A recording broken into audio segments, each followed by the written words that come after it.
Ready? Good morning, and thanks very much for joining us today for what I know will be a valuable and constructive discussion. Looking out at this room and being in this beautiful place, I do want to thank the Hudson Institute for hosting today's panel meeting. Just a brief introduction. 2 years ago, this Blue Ribbon study panel on biodefense released our national blueprint for biodefense. One of the 33 recommendations contained in that report, of the 33 recommendations contained in that report, a few in particular were what we considered to be top tier.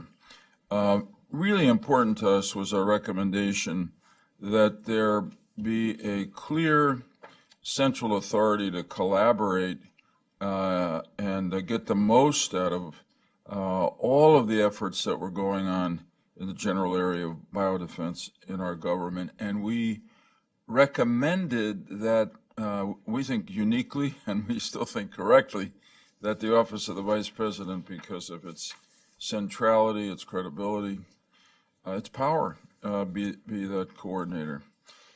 But I must say that even before that, I think among our recommendations, the first is that the country needs a comprehensive national biodefense strategy.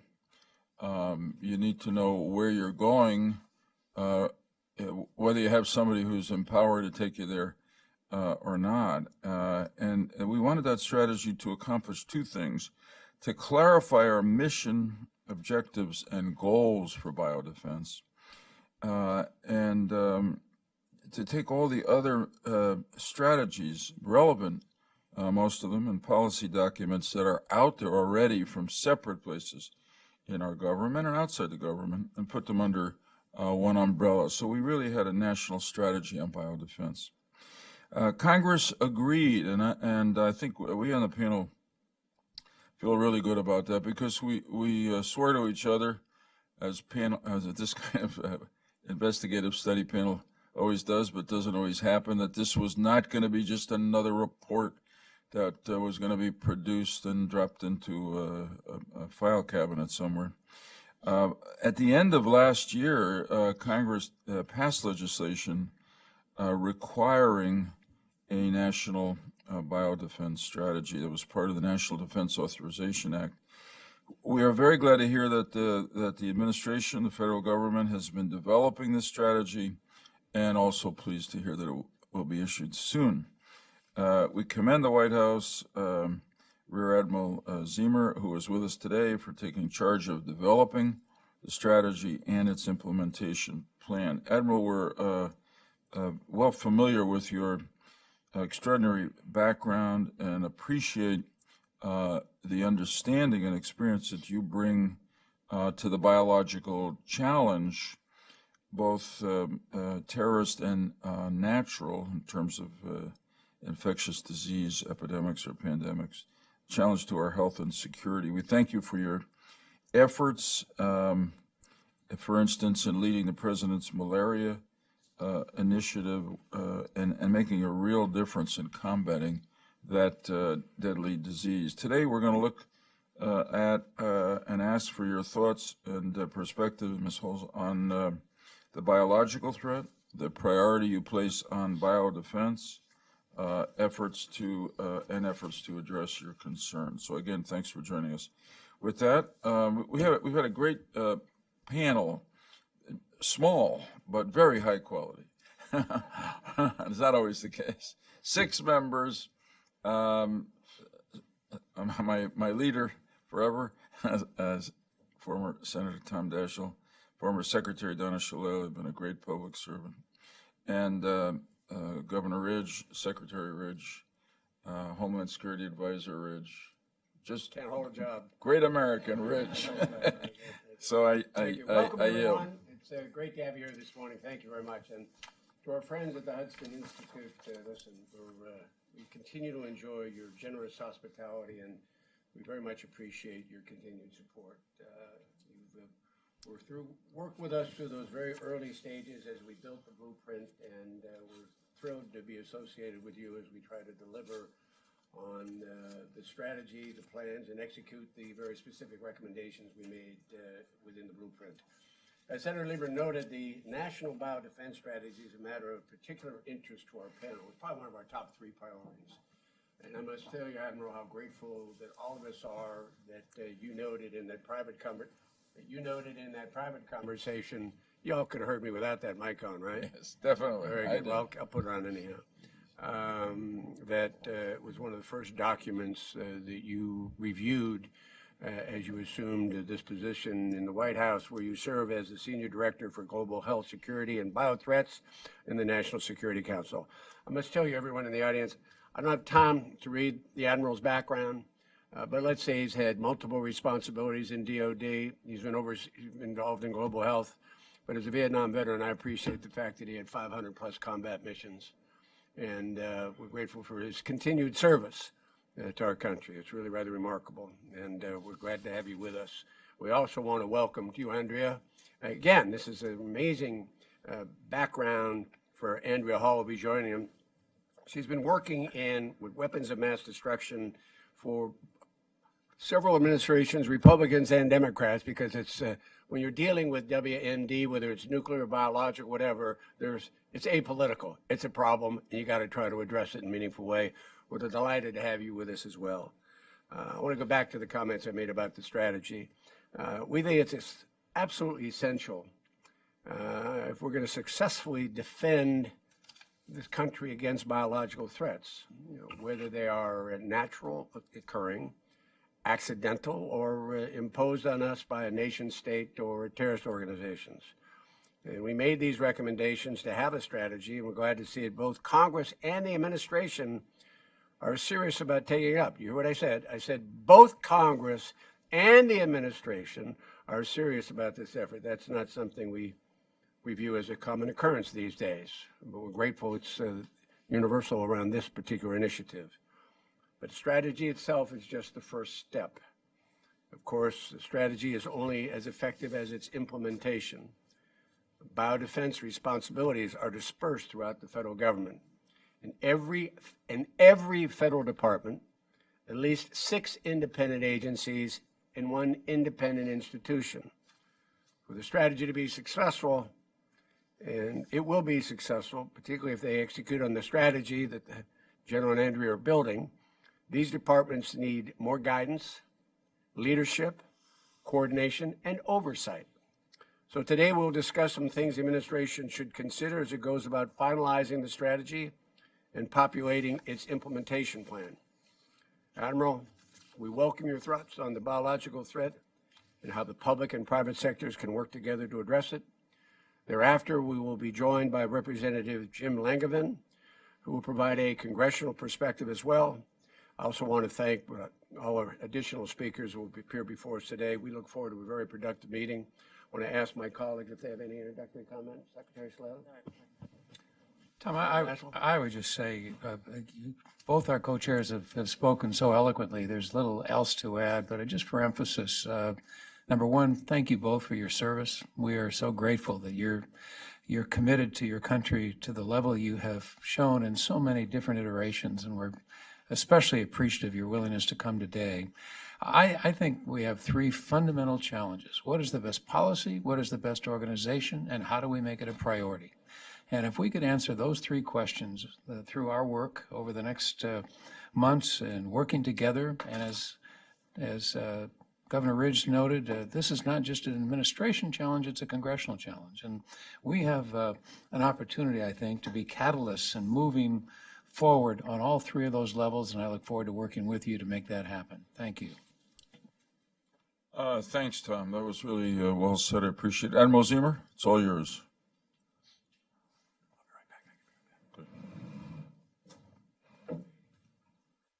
Okay, good.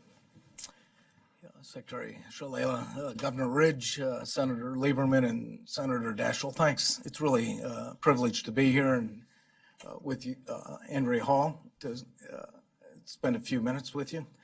It's my understanding we're going to give you about 4 or 5 minutes of high-level remarks, and then we look forward to your comments and questions and going forward. Let me set the stage with just a couple of comments.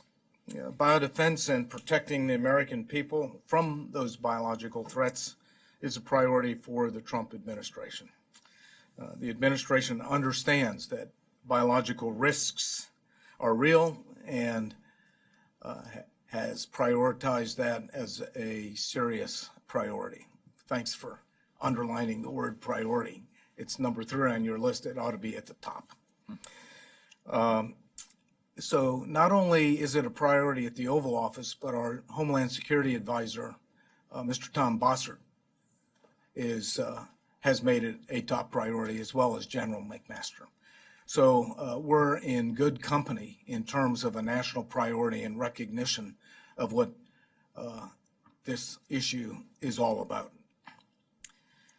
There's a commitment to be prepared to mitigate the impact of terrorists' use of a biological weapon, and also threats that we face from naturally occurring pandemics. And while the U.S. government has been at the forefront of this for a number of years, we've heard repeated comments coming from your panel as well as the Congress, as has been recognized, that we need to do things a bit differently than we currently are.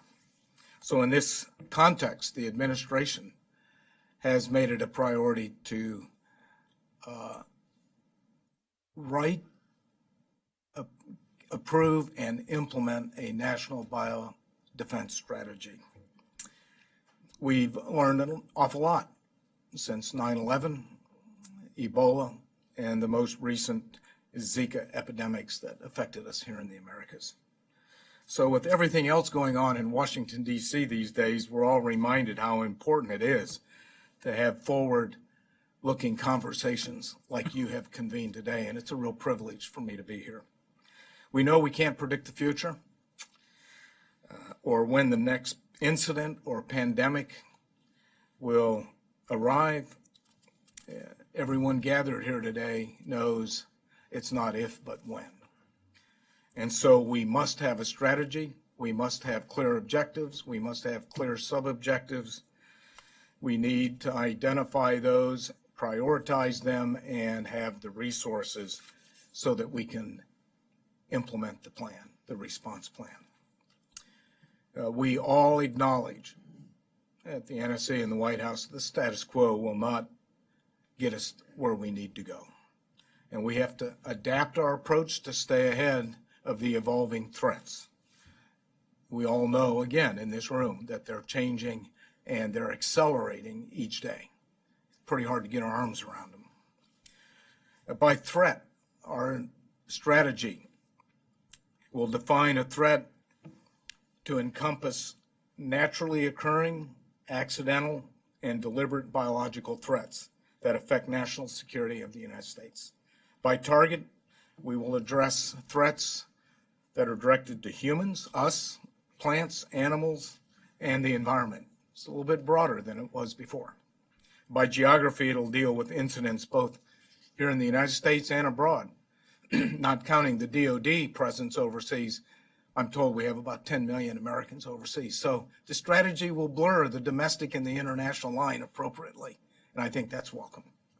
And by discipline, the strategy will take a multi-sectoral approach addressing the medical, public health, animal, plant health, emergency response, science and technology, law enforcement, defense and security, non-proliferation, and counter-proliferation, among others. So many stakeholders, including those of you on the Blue Ribbon Study Panel, have called for a more efficient, coordinated, and accountable enterprise. Our goal with the National Biodefense Strategy is to answer that call. Let me just say a couple words about the global health security agenda. We see health security as a national security issue, and the health of the American people depends on our ability to detect, to stop disease outbreaks at the source wherever they occur. And so global health security and the global health security agenda are married and are brought together in the National Biodefense Strategy.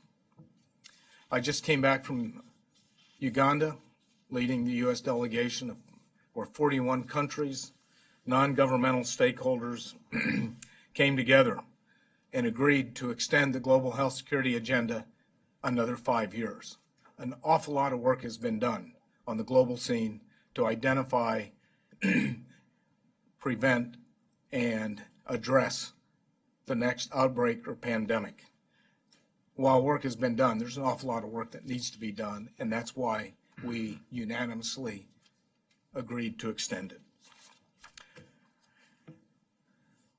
We're continuing to focus on flu. I'm reminded every day that A7N9 coming out of Northeast China is probably the next pandemic that we're going to have to address. So with the recognition of that and being prepared with vaccines that appropriately address that is a priority.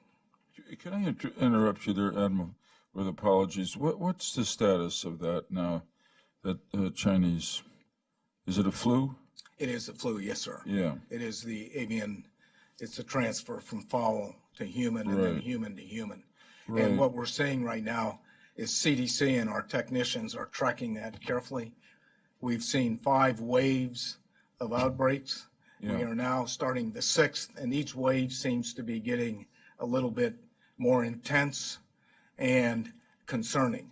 The good news is we're tracking it, and we have a lot of collaboration with not only our own domestic agencies, but the international agencies. Okay, we learned about it at one of our last meetings. I gathered that at least at that point there was a high rate of fatalities associated with it. Is that still true?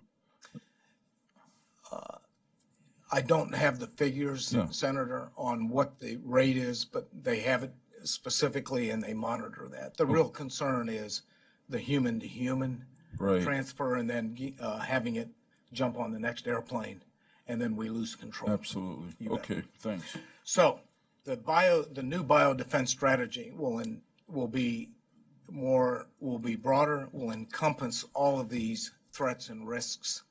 And while it's a yeoman's task, it's work well worth doing. And we have good leadership support again, and I'm grateful for the congressional interest, more importantly, the collaboration that we're seeing across the interagency to get this done and to get it quickly. So I look forward to any questions that you might have. Thanks very much, Ms. Hall. So just to, probably everybody in the room follows this, so you know. Admiral Ziemer is the Senior Director for Global Health Security and Biothreats at the National Security Council. And Ms. Hall, if I got it right, you're the Senior Director for WMD, for Weapons of Mass Destruction and Counter-Proliferation efforts. So actually, we're very grateful that the administration has sent the two of you to be with us, because we couldn't ask for two people who were more central or pivotal to what we're focused on. Good morning. Well, thank you for that. Good morning. I would just say thank you for having us and for the panel and the broader community here's continued interest in this issue. It is an important one, reflected by our presence here and our continued very strong work to actually move forward a biodefense strategy in the United States. Making America safer in the biosphere is, of course, a key goal of Tim and I, and a big portion of our jobs, and a key priority for this administration, as he noted.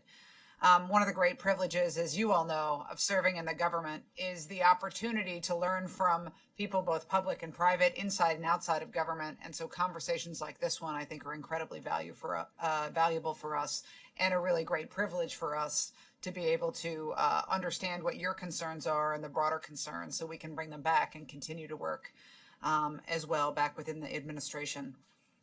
So as the Admiral noted, we're taking a comprehensive approach to bio threats, because we understand that these threats can occur from natural, accidental, or deliberate events.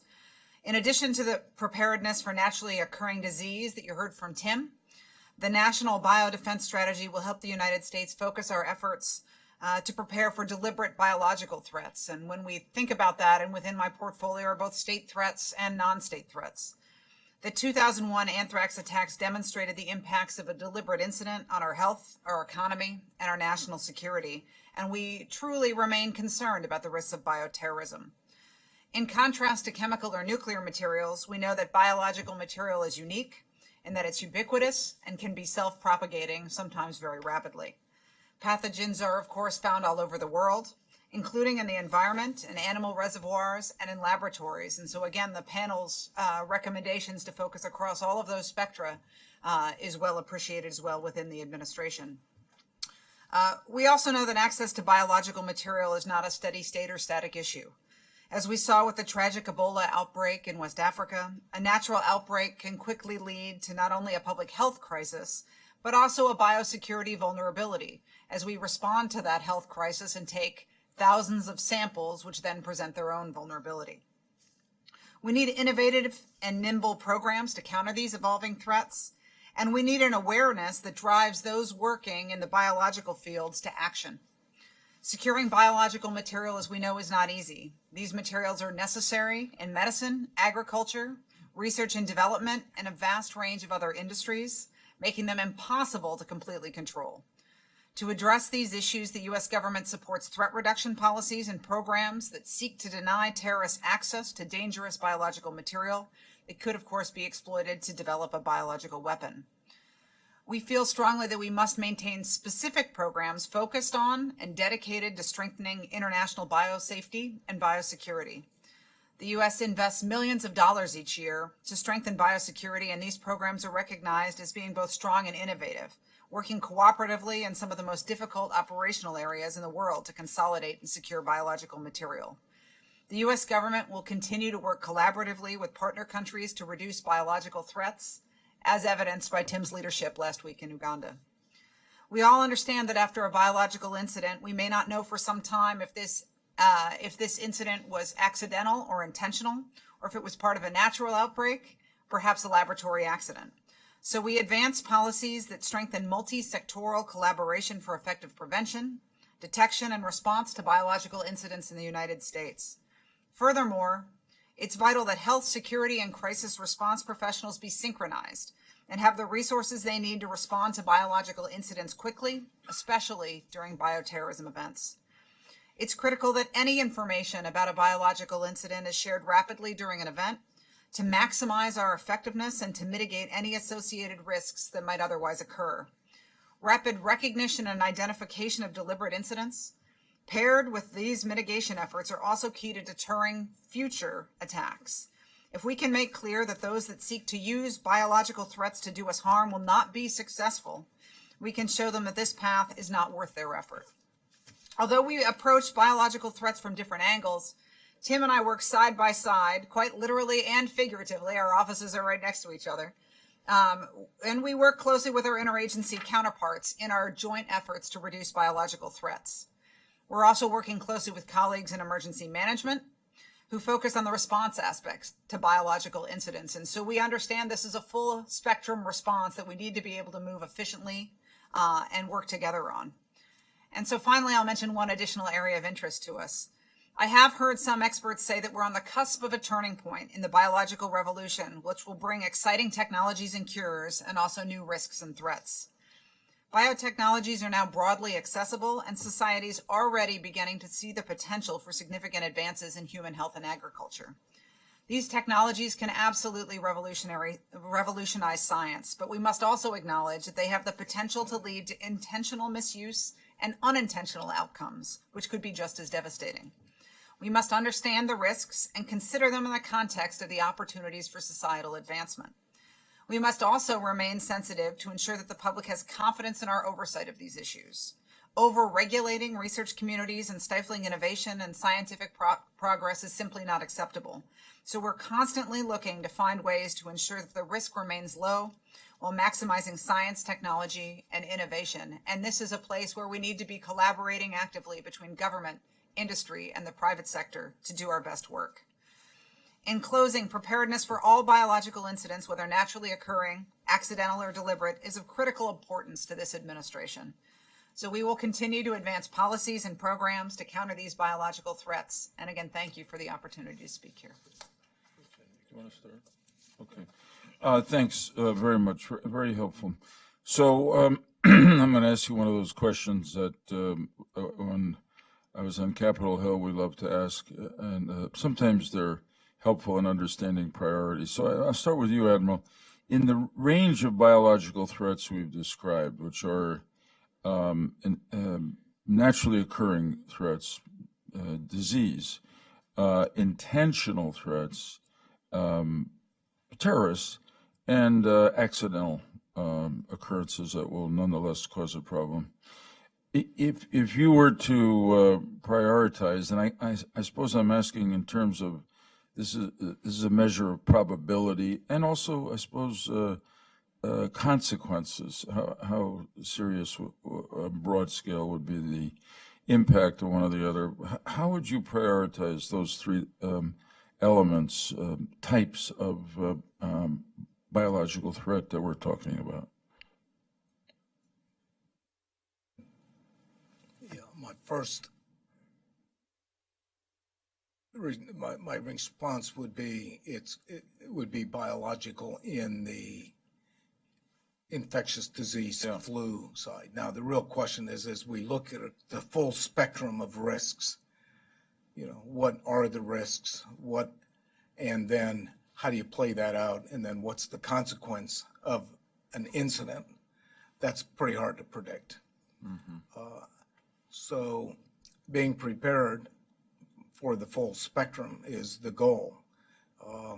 But for the huge pandemic, I think the flu outbreak and having an appropriate vaccine to counter it is the top at-risk incident, and then it'll take us a while to develop a vaccine to counter that at the scope needed. And so I look at that as the blinking red light. Okay, I don't know if that answers your question. It does. That's helpful, and I'm inferring that part of your calculation are the potential numbers of people that could be affected by an infectious disease outbreak. It's not to say that a biological terrorist attack might not affect a lot of people, but as we've seen over history, including the Spanish flu epidemic, most notoriously about a century ago, they can really make a lot of people sick or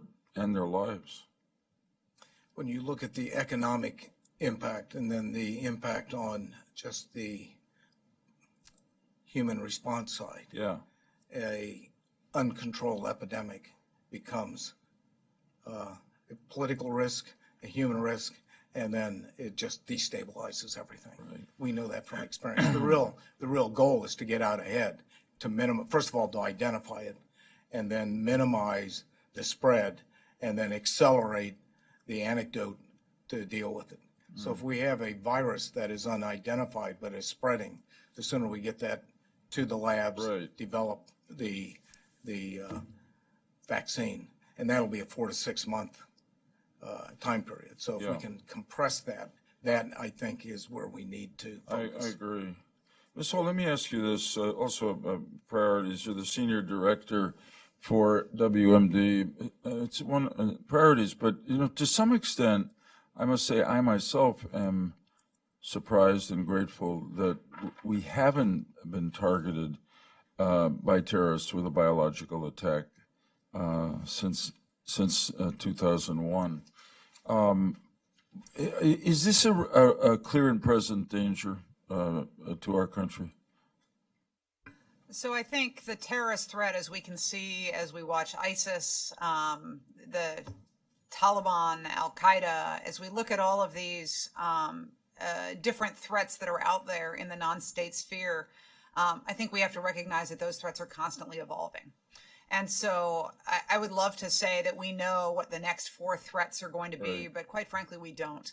And so I think, as I noted, that our ability to respond quickly, and these are all the same things you need to do for a pandemic or an accidental release, but our ability to respond quickly helps prevent terrorists from going there.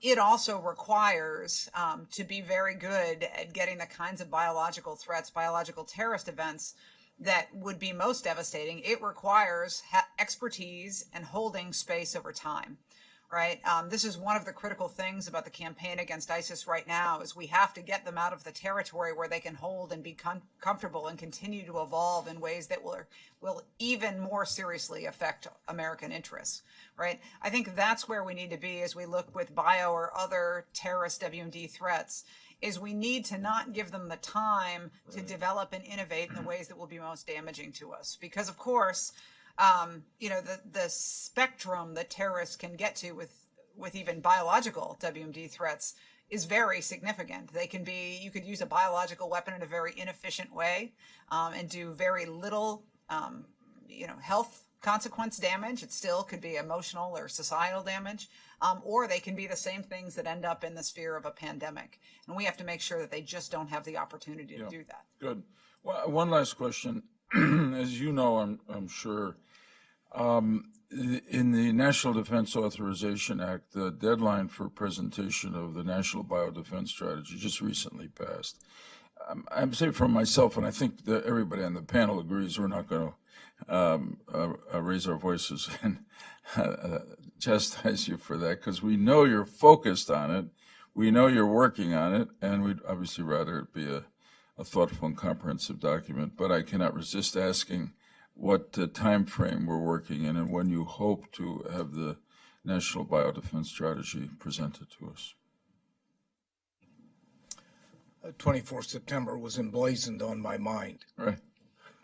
Okay. And all of our planning was focused on delivering on that date. That makes you rare. Write that. That's very rare for a member of the executive branch. So I want to thank you for that. So you took the deadline we were seriously. very much aware of that target. Okay. We didn't make it. Yeah. We informed the folks on the Hill that look at this as a priority, and we're keeping them posted. The bottom line is, and I think I alluded to this earlier, is that the commitment is to move this quickly. And I personally am trying to push this to the end of the year or early next year. But that's the window that we're shooting for, and we're keeping our legislators up to speed on that. Good. Thank you, Governor. I think all of us would rather you do it right than to do it quick. So we appreciate their response. Secretary Shalala? Yeah. One other thing is, as you know, the National Security Strategy is coming together. And the intent of the administration is to look at a number of the priority strategies to make sure that they're integrated and they're complementary. Yeah. And so that's part of the endeavor, is to make sure that we are in sync with the national security priorities as well. All the better. Thank you. I have a substantive question, but before I ask that, you both have these really cool job descriptions. Could you explain to me the difference between what you do and what you do? Well, hopefully we do this seamlessly. And I think the degree to which we work together, we also play in some gray space, which plays to each of our strengths. So my job is to look at the deliberate threats from state and non-state actors predominantly, right? As we have already discussed, there's some gray area in that, and certainly things like biosecurity fall into that gray area between us, right? Where part of the idea of biosecurity is to keep the terrorists or non-state actors or other threats out of places where they are, and part of it's just the good government of threat reduction, of making sure that every lab, whether there's a deliberate threat or not, is safe against the potential that somebody could exploit it. And so I would say if we know it's a deliberate threat, it falls more into my bailiwick, and then we work together in the middle space and try to come up with policies that, to the extent we can, efficiently target both of those, and I think many of them do. Yeah, the official title of my responsibility is Senior Director for Global Health Security and Biodefense. I asked what that meant when I was recruited for the job. I have 3 directorates: Countering Biological Threats, run by Dr. Hillary Carter. She is the bridge between our 2 worlds, works for both. The second directorate is medical and bio preparedness and that's run by Dr. Lou Borio, who is from FDA and HHS. I can't have a better person running that. And then the third directorate is global health development, which includes all of the traditional foreign assistance health programs, Gavi, PEPFAR, the President's Malaria Initiative, maternal and child health. So it complements the traditional health piece, but it also brings in the biosecurity and health security, and then complements this whole agenda. Thank you. That's very helpful. My substantive question really has to do with vaccines. The multinational pharmaceuticals, even the smaller biotech industry, have been very reluctant to invest in vaccines because the margins are so narrow and they can make more money doing other kinds of things, though the government has enticed them with larger markets and with other initiatives. Where do you think we are in developing vaccines to anticipate the future? And do you have a strategy inside your strategy that involves vaccines? I'm not going to spend a whole lot of time on that because I'm not the technical expert, and we can get you the exact people to answer that. But I do know that within WHO, HHS, we have BARDA, which is addressing that with the stakeholders, with the private sector, as well as government agencies. We know government can't do it alone. And so the vaccine development and improving on timing and incentives is something that we have some really good people working on. I'll be happy to follow up on specifics.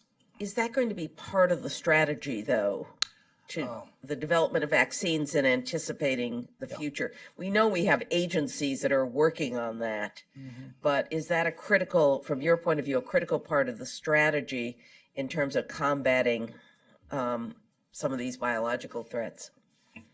I would say right now it's not a major part of the strategy, but certainly as an objective and a sub-objective and an appropriate response to an outbreak. So I think I would say yes, but that's a good question. I'll follow up on that. I was just waving at a friend of mine, our next guest, Congressman Langevin.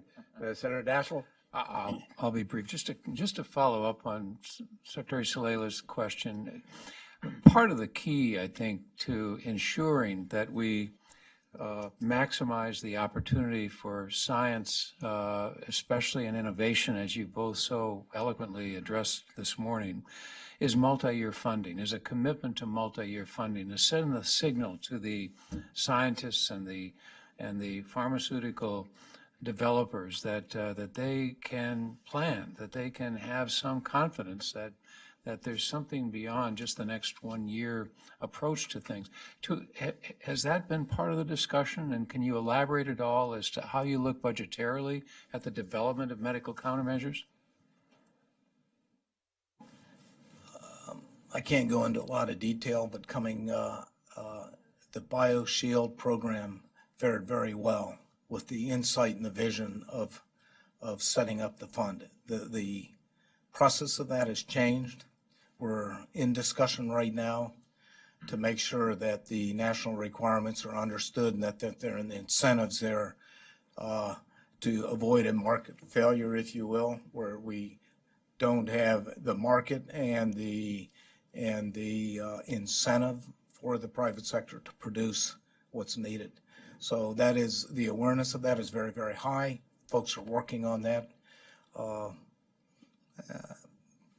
I guess that's very encouraging. I guess I would just really urge that we fully appreciate the impact that multi-year funding could have in the development of medical countermeasures in a successful way. And I think that's so important. If I could, just one other question. We all are aware of the, 16 federal agencies that have some role to play in this national strategy. One of my biggest concerns is the continued hopelessly siloed environment under which we work. And the fact that you are both here and that you've recognized the critical nature of prioritization has to do with tearing these silos down. To what extent organizationally and administratively do you feel the capacity exists without further legislation to do that, to tear down silos? All right, I think you hit the nail on the head, sir. Having 30 years in the Navy and now 10 years back in government, silos are alive and well. And it's a leadership opportunity. And it takes the administration, it takes the Congress, and it takes our advocates to identify those and look at defining an objective through a clear strategy that then reflects our priorities, objectives, and sub-objectives and a common mission. And to get everybody on the same page is challenging. Without that sort of vision and endeavor, we'll continue to beat the silos. But again, getting back to the biodefense strategy, it is an effort that if we follow through and we get the support of the agencies and the Congress, we have an opportunity to start eroding some of those silos. And based on my experience and the work that we've done to date, I think we have a healthy understanding of the impediment that those silos are now creating and the need to see those go not vertical but lateral and work on that. It's just off the top of my head. Thanks, Senator Daschle. Congressman Langevin is here, and he's been good enough to come. He's got to go back to the Hill, so we're going to move to him. I do want to thank you. I do want to say, if I may come back to a central point, the reason we recommended that the Vice President be given this central authority for biodefense was just what we're just talking about. The number one reason was the silos. So if for some reason you don't adopt our brilliant suggestion, I hope you will. I hope you will make a recommendation that will really empower somebody.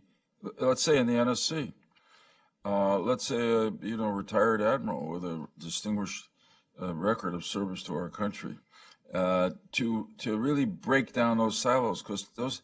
All of us have dealt with this, and not just in this area, other areas.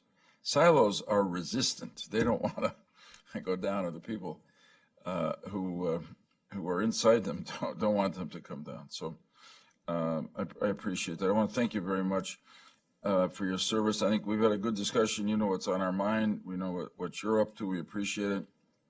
I must say just finally that in the midst of all that's happening in this city with the constant daily reaction to tweets or special counsels or glory, whatever members of Congress say about something, and it's really a tumult.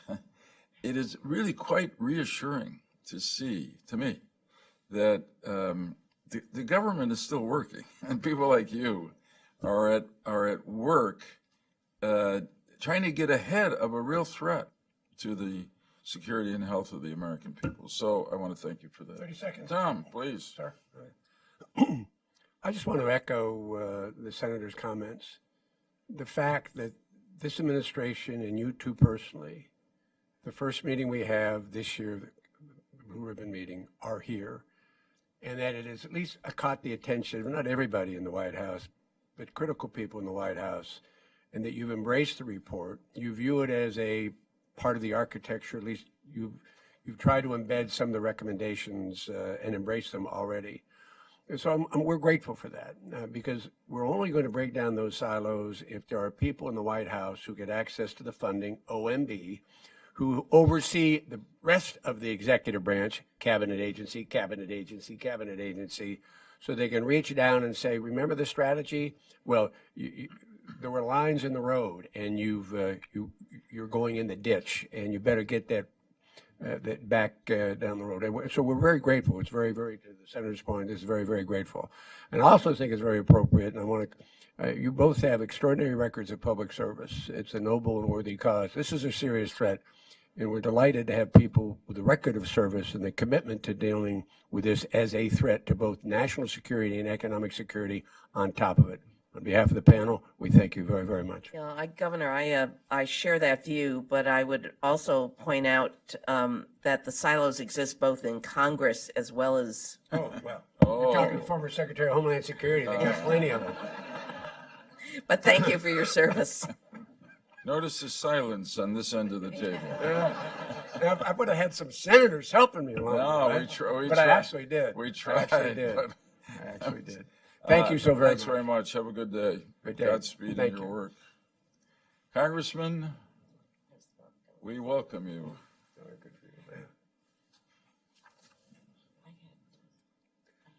He's a pretty remarkable guy. Yeah.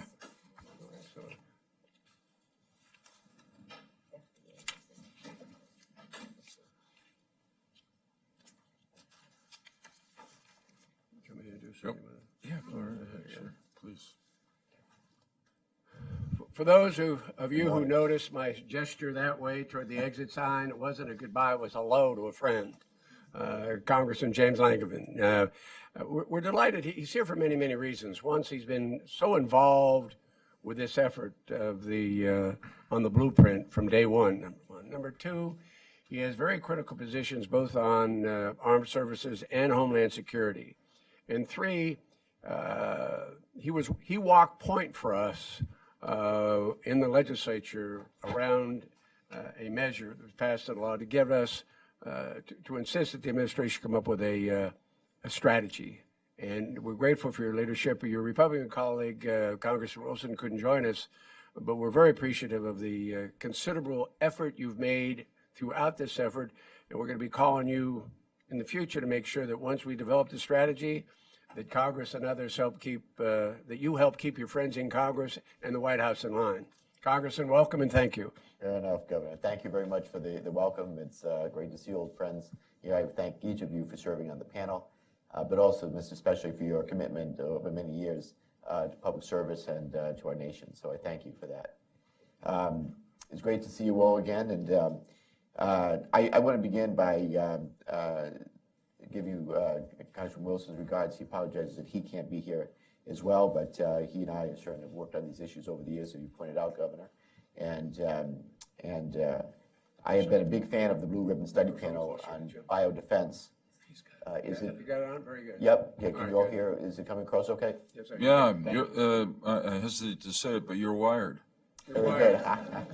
Very good. So, as I said, I've been a big fan of the Blue Ribbon Study Panel on biodefense since its inception, and I really am honored to be with you here today to share my perspective on these issues, and then certainly to take your questions. So, biodefense continues to be an area of focus for the subcommittee on emerging threats and capabilities, House Armed Services Committee, and in my role there as a ranking member of ETC, I've sought to elevate the conversation surrounding this issue and to promote sensible, robust national biodefense policies. This is an issue that we need to pay close attention to. So as we know, many state and non-state actors seek to develop, proliferate, acquire, and use weapons of mass destruction against our nation, against our service members, our allies, and certainly innocent civilians, both overseas and here at home. So that's why my friend and colleague, Representative Joe Wilson, and I included the requirement for the National Blueprint for Biodefense in the National Defense Authorization Act, actually several years ago now. And I'm pleased that this endeavor has produced excellent discussion and debate around the topic, and finding that in your work. Today's headlines outline how real chemical, biological, radiological, and nuclear threats are, and how widespread their impact can be. These threats, man-made or otherwise, including ISIL's aspirations to acquire and use chemical weapons, North Korea's provocative missile tests, and the global impact of the Zika virus. So, but despite the clear danger they pose, I believe that we remain underprepared or unprepared to face these challenges. So as the blueprint states, and I quote, the nation does not afford the biological threat the same level of attention as it does other threats. And I agree. So we need to flip the script by continuing to invest in science and technology in order to provide better capabilities to our warfighters and our law enforcement professionals. We cannot allow these budgets to decrease, and I certainly remain committed to protecting and enhancing those funds wherever possible. So we must also ensure that we continue to support our personnel and our institutions that are doing this critically important work. So to that point, shutting down entities like the National Biodefense Analysis and Countermeasures Center, I believe, can be detrimental to our efforts. This is why we must stop and think just for a moment before we act precipitously, and why I continue to fight against closing the center in the first place. So we must also strive to improve integration in order to achieve greater efficiencies. The biodefense enterprise is spread across a number of departments and agencies, I know, as you have heard and you know, which have different priorities that match their mission. While some fragmentation can be helpful, biosurveillance and countermeasures are certainly not the same functions, and a lack of holistic integration can lead to duplicative efforts or worse, capability gaps. So we cannot fall prey to jurisdictional squabbles, and ensuring that a whole of government approach drives investment and buy-in across the federal government. Now, I also believe that it's critical that we continue to include cybersecurity as a key component of our defense strategies, and apply cyber risk mitigation tools across the enterprise to include a biological defense. So I've often said that cybersecurity is the national security and economic security challenge of the 21st century, and that any future conflict will inevitably contain an element of cyber as a part of it. So this holds true for our biological, chemical, nuclear, and radiological defense as well. So my subcommittee evaluates these unique and dangerous threats regularly, and we understand how critical it is to have a coherent common sense strategy in place. This is why ETC stepped up oversight over the Cooperative Threat Reduction Program at the beginning of the Congress. Biological agents, once released, clearly know no boundaries. So improving our foreign partners' capabilities to secure and dispose of WMD materials is in everyone's best interest. So we must continue to push this dialogue forward, not just in the defense community, but also within Congress as well. So I believe that my colleagues understand the threats that we face today better than they did 10 years ago, but it is on us to further those discussions within Congress. It's asked for briefings from the defense and intelligence communities to stay on top of the threat, evaluate and debate the guidance and advice put before us by experts such as yourselves, and provide the resources necessary to keep our nation out of harm's way. So with that, that concludes my testimony. I just want to thank you again for inviting me to participate in this panel, and for your dedication and attention to this critical issue as well. I thank you, and I'd be glad to take any questions. I'll start. Well, first of all, we thank you for your sustained engagement. I speak for the panel. We wish all members of the House and Senate paid as much attention to this threat as you have over the past couple of years, and took it as seriously as you do. I know there are a lot of issues up there, but one, we're grateful that what you and your colleague, wonderfully on the other side of the aisle, were able to accomplish, because of obviously the witnesses that were here before embraced that legislation, that focus, and built the strategy. The next step, however, will be the implementation of the strategy. And I guess all of us who have served in the executive or legislative branch have concerns about still the breakdown of jurisdiction. And I wonder if you might have some, give us the benefit of some thinking as to what this panel might do but because we're in a public advocacy role to try to help the White House implement this strategy. And it also has to do with funding. Part of the implementation will be where do the funding dollars go? And you sit on two of the most important committees as it relates to this issue. Do you have any thoughts in that regard?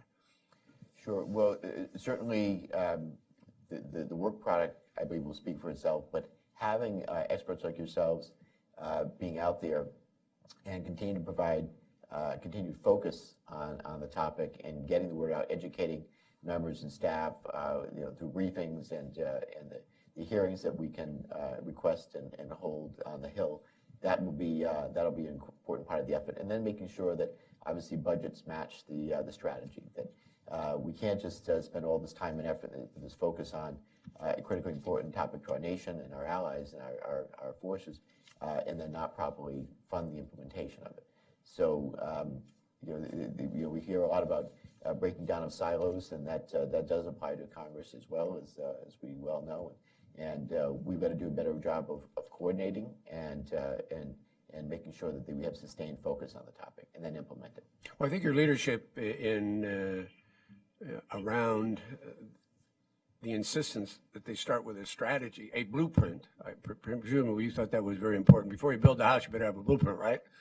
So we appreciate your leadership in that regard. Secretary? Thank you very much. Congressman, your support of science and technology is extraordinary. But since you served at the state level, both as a representative and as Secretary of State, I wanted to ask you about your observations about the need to develop the infrastructure at the state level on these state health departments, local health departments, and whether you had thought about that in terms of your longtime support of health. Yeah, we actually did when I was on the Homeland Security Committee early on, we certainly did a deep dive on the issue of dealing with pandemic influenza, for example. And we actually held a hearing in Rhode Island and other places and focused on state capacity to be ready to deal with these types of things. And states like Rhode Island, like most states are always strapped for resources, and there's a number of issues that they're dealing with. Having the states having a focus on this as well, I'm sure that'll be a component, hopefully, of the Blue Ribbon Panel and its the findings and the strategy that we need to make sure that states are properly part of the equation and that they're resourced as well. Senator? Sorry, Senator, I'm surprised you did. We both responded. Well, if I could just follow up on this issue again of the siloization on the congressional side. You're in leadership, and Congressman, you've just done a terrific job of elevating this issue over the last several years. But arguably, every committee could claim some jurisdiction on this issue. And not only that, there are bicameral challenges of siloization. The House, at least from what I can see, doesn't do a lot of interactive coordination with the Senate on jurisdictional questions as well. So you not only have the problem of disparate committees, you have the bicameral challenge as well. If you could wave the magic wand and just say, this is how we ought to do it, is there a lead committee? Is there an exclusive committee? How would you design? You've given us a lot of thought. And frankly, I don't have an answer, so I will take anything you can offer. But it would really be helpful, I think, to have someone as thoughtful as you address that need for some degree of structure as we look at this issue. Because I can sympathize with secretaries who are called before 5 or 6 committees to testify, saying virtually the same thing to every committee. And the lack of attention, the lack of the amount of time spent just doing that is so counterproductive. But that's what we face all the time. We don't have the policy, we don't have the priority, we don't have the organization. And that's a congressional issue as much as it is an executive issue. How would you look at the organizational challenge we face in siloization when it comes to this question, at least in the House, if not bicamerally? Well, Senator, you hit the nail on the head. One of the biggest frustrations that I've had to deal with in my time in Congress here is just the myriad of committees and subcommittees that can claim some type of jurisdiction over some of our most critically important issues. And I have certainly dealt with that on the cybersecurity front. It's why it took a better part of a decade to get legislation through on information sharing, which should have been the low-hanging fruit, if you will, of how we better protect ourselves in cyberspace and inoculating ourselves from the threats that are known. And the same can be applied to this topic, which is critically important as well. If I could wave a magic wand, I would have leadership in both the House and the Senate designate a primary committee or limiting to a very small handful.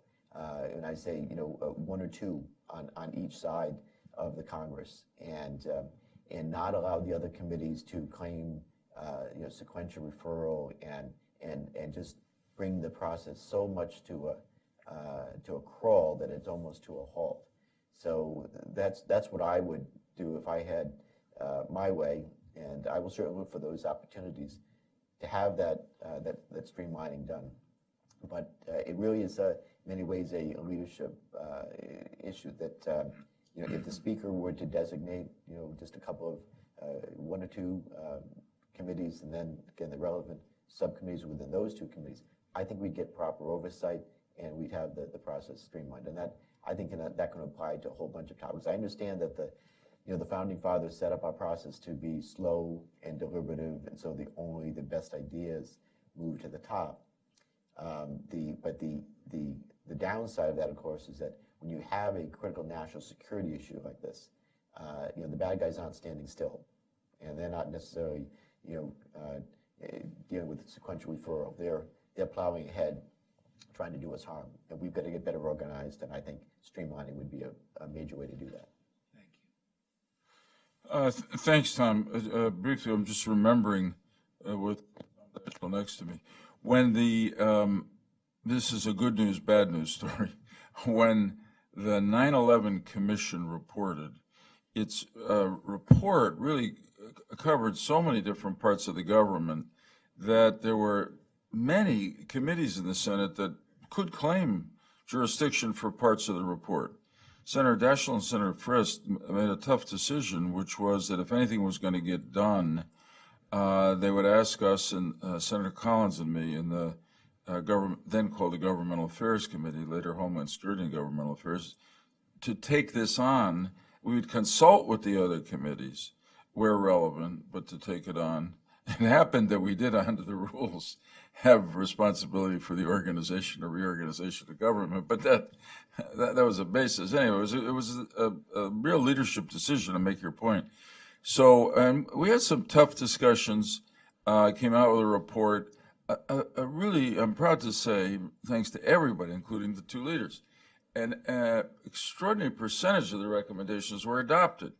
The biggest failure was in the recommendation that came from the 9/11 Commission and was embraced in our bill, was to basically cut out the silos in Congress, so that people like Secretary Ridge wouldn't have to report to many committees. And it was I can remember those days on the floor. Just one committee chair after another got up and removed his part or her part of it. So it's a battle, but it's worth doing. And again, I want to join this chorus from up here, Jim, and thank you and Joe Wilson for the leadership on the National Biodefense Strategy.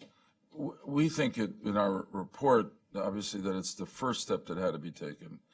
But without your leadership on this, it wouldn't have happened. So I can't thank you enough. You got? Ask another question? Yeah, go right ahead. Okay, thank you. Thanks, Jim. You serve on probably two of the three or four most important committees in terms of oversight of the strategy and its implementation. Am I correct still on Armed Services and Homeland Security? That's right. Yes, sir. What do you think, and again, we're all very sensitive to jurisdictional issues and silos and turf, and unfortunately, we'll keep talking about it. Maybe one of these days something will happen more consistent with our mutual objective.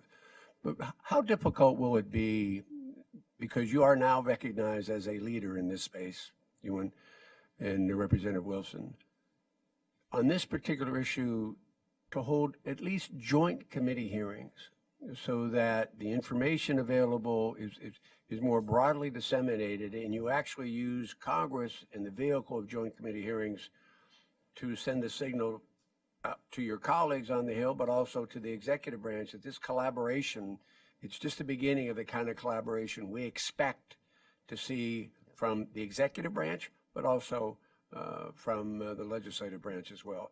Have you conducted those before, and would you be inclined in the right set of circumstances to do it in your capacity on these two critical committees? Sure, I absolutely would, and Joe is no longer the chair of the Emerging Threats Capability Subcommittee. It's now Elise Stefanik. We have a great relationship, Elise and I do, and some of this is personality driven, but the other part of it is this is a needs-driven issue. That we just need to continue to educate members. We need to make sure that we stress the urgency. But I believe that the willingness is there on part of colleagues to do things like joint hearings, and again, coming up to the Hill, holding the briefings, and as we do on a number of the caucuses, for example, we can get critical mass of staff and members to take an interest in this. It's about getting educated and up to speed and getting members to focus on it. So as you know, with 435 members in the House and 100 members in the Senate, each may have their own set of specialties or priorities in which they focus their time and attention. But this one, again, with your help and the expertise that you have, and that the time and effort that has gone into the report and the good quality product that results, I think that gets people's attention, and it will help foster that willingness and that understanding that we need to collaborate. Have you had in recent months, obviously new administration, new team, given the clearances you have being on armed services, any briefings related to the threat from nation states and or terrorist organizations? I mean, do they keep you current on those threats? I mean, we also think that the accidental threat is a leak from a laboratory, and we do worry about Mother Nature, much more powerful than any potential force out there. But what frequency are you made aware of from a threat perspective vis-a-vis nation states or terrorist organizations?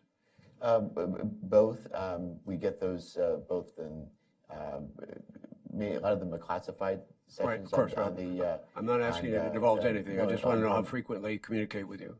But those communications happen pretty frequently, and whether it's on armed services or homeland security. Okay. I'm talking about a broader range of threats, not necessarily just biodefense, weapons-related issues, but that's a part of it as well. It's really on the Emerging Threats Capability Subcommittee. That's the primary focus of what we do.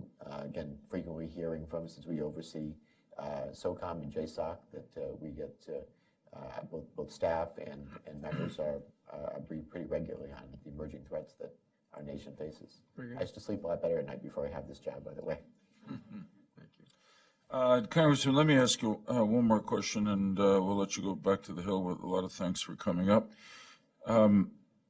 Building on your membership on House Armed Services and your interest in this, as you know, I'm sure, the responsibility for addressing biological weapons as an element of WMD was relatively recently moved from the U.S. Strategic Command to the U.S. Special Operations Command.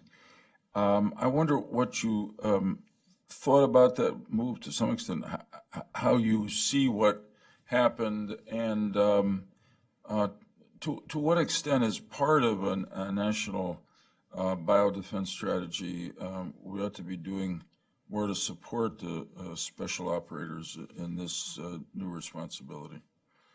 Sure. So I have high confidence in Special Operations Forces. They are well resourced.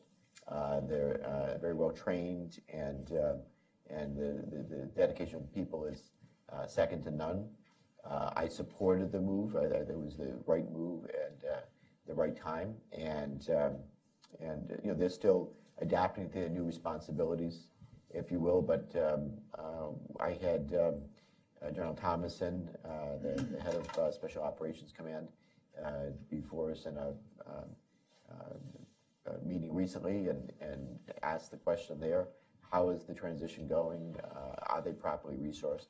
And the answer was that they're doing fine. It's still a work in progress, and right now they didn't need to ask for any additional resources. But again, they're still evaluating things and those the transition, and that he expected they would be coming back up to ask for additional resources.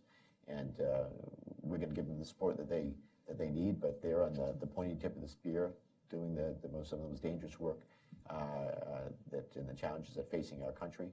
And I have high confidence in their work, and we're doing everything we can to support them. So, okay, that's a helpful answer. Just as you understand their responsibility, is it to be prepared to spring into action here if there or if there's a biological attack, or overseas if our troops are attacked, or is it perhaps or is it to root out what nation state or terrorist groups may be doing in biological weapons and attempt to stop them before they act? So, some of it is on the intelligence gathering side and understanding where the threats are, and if they're tasked to act to eliminate those biological threats, I have high confidence in their ability to carry out that kind of a mission. Right. Certainly, the expertise would be brought to bear if they were asked. But the primary, if it was something domestic, obviously that's Department of Homeland Security, it's Department of Health, and then we always have reach back. But there are certain legal authorities that have to be exercised in order for them to be brought to bear here in the homeland. Sure. And then you understand that certainly better than I do. But they have great capabilities, and they're ready to do their job. Great, thank you. Any other questions from members of the panel? Welcome, Honorable Ken Weinstein. If not, Congressman, thank you very much. We obviously will stay in touch with you. All the best. Thank you to the panel, and it's an honor to be with you today. Thank you for your work, and look forward to Thank you. discussions. All right, now the schedule seems to say there's a short break and then we gather again for lunch, but notice I look. We know where your office is. Yes, we'll be there.